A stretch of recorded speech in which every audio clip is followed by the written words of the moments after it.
అందరికీ నమస్కారం. వాగ్దేవి సరస్వతి ఛానల్కి స్వాగతం.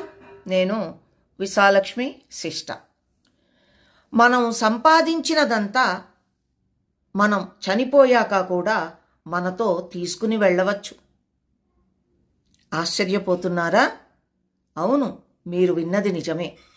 మనం సంపాదించిన సంపద మొత్తం మనతో తీసుకుని వెళ్ళవచ్చు. ఎలా తీసుకువెళ్ళాలో ఈ చక్కని కథ ద్వారా తెలుసుకుందామా? మరి ఒక వ్యాపారవేత్త ఎలాగైనా ధనం సంపాదించాలని చాలా కష్టపడి సుమారు 1000 కోట్ల రూపాయలు సంపాదించాడు. ఒకరోజు ఆ వ్యాపారవేత్త తాను ఎంతో కష్టపడి చెమటోడ్చి సంపాదించిన ధనం తాను చనిపోయినా సరే ఎవ్వరికీ ఒక్క పైసా కూడా ఇవ్వకూడదు అని బాగా ఆలోచించి పేపర్లో ఒక ప్రకటన ఇచ్చాడు.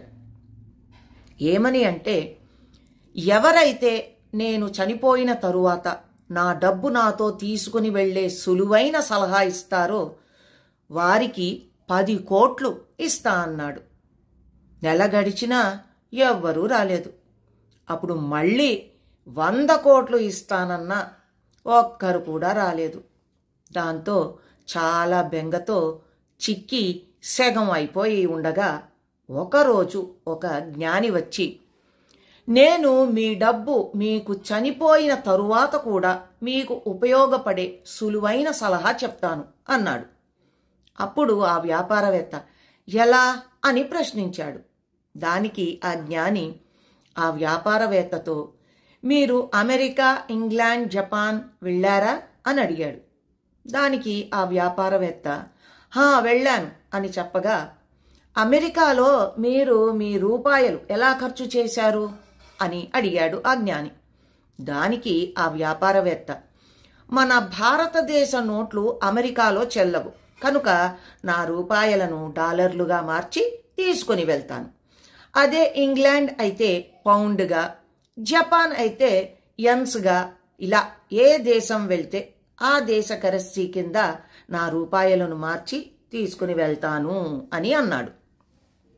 అప్పుడు ఆ జ్ఞాని ఇలా చెప్పాడు, ఓ కోటీశ్వరుడా, అలాగే నీవు చనిపోయిన తరువాత కూడా నీ డబ్బు నీతో రావాలంటే నీవు వెళ్ళాలని నిర్ణయించుకున్న దేశంలాగా, ఒకవేళ నీవు నరకానికి వెళ్ళాలి అని అనుకుంటే నీ డబ్బును పాపములోనికి మార్చు. అంటే దుర్వినియోగం, చెడు వ్యసనాలకి, పాపపు పనులలోనికి మార్చు.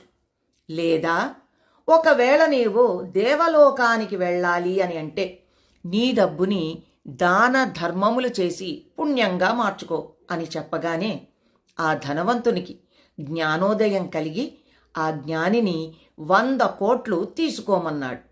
దానికి జ్ఞాని, నేను కష్టపడి పని చేయకుండా ఒక్క పైసా కూడా తీసుకోను అని సున్నితంగా తిరస్కరించాడు. అప్పుడు జ్ఞానోదయం అయిన ఆ ధనవంతుడు తన ఆస్తికి ఆ జ్ఞానినే నిర్వాహకుడిగా నియమించి తగినంత జీతం తీసుకోమని చెప్పి తన సంపద అంతా సన్మార్గంలోనికి, పుణ్యంలోనికి జ్ఞాని సలహాతో ఖర్చు చేయగా పాత పాపకర్మలు పరివర్తనతో నశించి మంచి కర్మల వలన పుణ్యగతులకి వెళ్తాడు.